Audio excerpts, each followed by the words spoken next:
அனைவருக்கும் வணக்கம். இன்றைய தினம் மாட்டுப்பொங்கல் அப்படின்னு சொல்லக்கூடிய திருவள்ளுவர் தினமாக நம்ம இதை கொண்டாடிட்டுருக்கோம். செல்வம் பெருகிறதுக்கு இந்த அன்னைக்கு மாட்டுப்பொங்கல் அன்னைக்கு நம்ம ஏற்ற வேண்டிய தீபம் என்ன? யாருக்கு இந்த தீபத்தை நம்ம ஏற்றினா நம்ம செல்வந்தராக வாழலாம்? அப்படிங்கிற ஒரு பதிவை தான் நம்ம இன்னைக்கு ஆன்மீகம் சார்ந்த பதிவை தான் பார்க்க போகிறோம். பொங்கல் திருநாளில் முக்கியமான இன்னொரு திருநாள் அப்படின்னு பார்த்தீங்கன்னா இந்த மாட்டுப்பொங்கல் தான். உழவர் திருநாளில் எப்படி நம்ம உழவருக்கும் சூரிய பகவானுக்கும் நன்றி சொல்கிற விதமாக பொங்கலை வச்சு கொண்டாடுறோமோ அதே மாதிரி தான் மாட்டுப்பொங்கல் அன்னைக்கு நம்ம இந்த உழவுக்கு உறுதுணையாக இருக்கக்கூடிய மாடுகளுக்கு நன்றி செலுத்தும் விதமாக இந்த மாட்டுப்பொங்கலை நம்ம கொண்டாடுறோம்.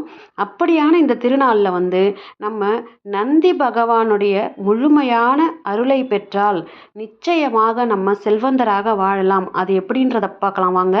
நம்ம இன்னைக்கு மாட்டுப்பொங்கல் அன்னைக்கு நீங்கள் அதிகாலையில் எழுந்திரிச்சு நீங்கள் குளிச்சுட்டு உங்களுடைய வழக்கமான பூஜைகள் என்னென்ன இருக்கோ அத்தனையும் செஞ்சுக்கோங்க. அதுக்கப்புறம் இன்னைக்கு காலையில் நீங்கள் கடைகள்லாம் திறந்த உடனே இன்றைக்கி எல்லாம் மோஸ்ட்லி கடைகள் இருக்காது.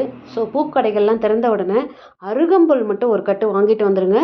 அந்த அருகம்புல்லை நீங்கள் உங்கள் வீட்டில் சிவபெருமானுடைய படம், குடும்ப சமேதராக இருக்கக்கூடிய சிவபெருமானுடைய படம் இருந்தாலும் சரி, இல்லை நீங்கள் சிவபெருமானுடைய இந்த லிங்க வழிபாடு செய்கிறவங்களா இருந்தாலும் பரவாயில்ல, எதுவுமே இல்லைனாலும் பரவாயில்ல, நீங்கள் அந்த அருகம்புல்லை வாங்கிட்டு நீங்கள் பூஜை ரூமில் வச்சுட்டு முதல்ல அந்த அருகம்புல்லை அந்த கட்டை பிரித்து நீங்கள் அழகாக 2 சைடும் வச்சுருங்க.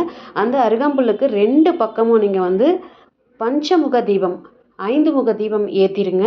அகல் விளக்கு வச்சு அதில் நெய்யோ இல்லை நல்லெண்ணெய்யோ விட்டு பஞ்சமுக தீபம் ஏற்றி வச்சுட்டு நீங்கள் இந்த வழிபாட்டை நீங்கள் இந்த ஸ்லோகத்தை சொல்லுங்கள். இந்த முறையில் நம்ம நந்தி பகவானை வழிபட்டோம், நந்தி பகவானோடு சேர்ந்து சிவபெருமானின் அருளும் நம்மளுக்கு முழுமையாக கிடைச்சி நம்மளுடைய வாழ்க்கையில் செல்வ வளம் அதிகரிக்கும் அப்படின்னும் சொல்லப்பட்டிருக்கு. இந்த எளிமையான வழிபாட்டை நம்ம தினமுமே செய்யலாம். எப்படி அப்படின்னு பார்த்தீங்கன்னா சூரிய உதயத்திற்கு முன்பு செய்யணும், அதாவது பிரம்ம முகூர்த்த நேரத்தில், அல்லது சூரியன் மறைஞ்ச பிறகு செய்யணும். ஸோ இன்றைக்கி நீங்கள் சூரியன் மறைஞ்ச பிறகு மாலை நேரத்தில் இந்த வழிபாடை நீங்கள் செய்யலாம். இது எப்போ வேணாலும் செய்யலாம், அது உங்களுடைய சௌகரியத்தை பொறுத்து இருக்கு. இந்த வழிபாடு செய்யறதுக்கு நம்ம வீட்டில் சிவலிங்கம், ஸ்படிகலிங்கம், பானலிங்கம், சிவபெருமான் படம் இது மாதிரி எது இருந்தாலும் பரவாயில்ல, இல்லைனாலும் ஒரு பிரச்சனையும் கிடையாது. நீங்கள் பூஜை அறையில் வச்சு நீங்கள் அந்த அருகம்புல்லை வச்சு விளக்கேற்றினா போதும். நமக்கு தேவையானது இந்த அருகம்புல் ஒரே ஒரு பொருள் தான்.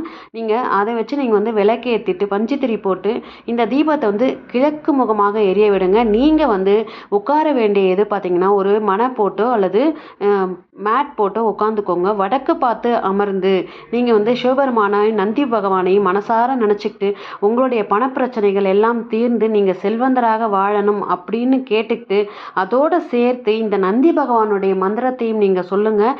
நிச்சயமாக உங்களுடைய வாழ்வில் ஏற்றங்கள் நிச்சயம் வரும் அப்படிங்கிற இந்த நல்ல ஒரு தகவலை நான் சொல்லிக்கிறேன். இந்த நந்தி பகவானுடைய மந்திரத்தை நான் உங்களுக்கு இப்போ சொல்கிறேன். ஓம் தத்புருஷாய வித்மகே நந்திகேஸ்வராய தீமகி தன்னோ விருக்ஷபாரு பிரச்சோதயாத் அப்படின்ற இந்த மந்திரத்தை ஒரே ஒரு தடவை நீங்கள் சொன்னாலும் பரவாயில்ல, அல்லது 108 தடவை சொல்லி நந்தி பகவானுக்கு வில்வத்தால் அர்ச்சனை பண்ணாலும் பரவாயில்ல. சிவபெருமானுடைய அருளும் நந்தி பகவானுடைய அருளையும் நீங்கள் முழுமையாக இந்த நாளில் பெற்றிடலாம்.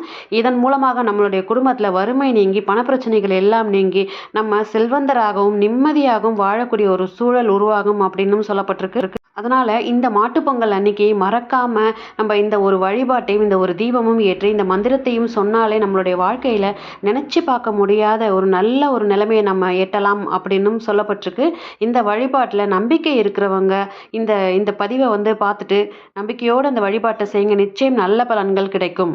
இது போன்ற ஆன்மீக தகவல்களை பெற நம்ம சேனலை உடனே சப்ஸ்கிரைப் பண்ணி சப்போர்ட் பண்ணுங்கள். அடுத்த பதிவில் சந்திக்கிறேன். நன்றி, வணக்கம்.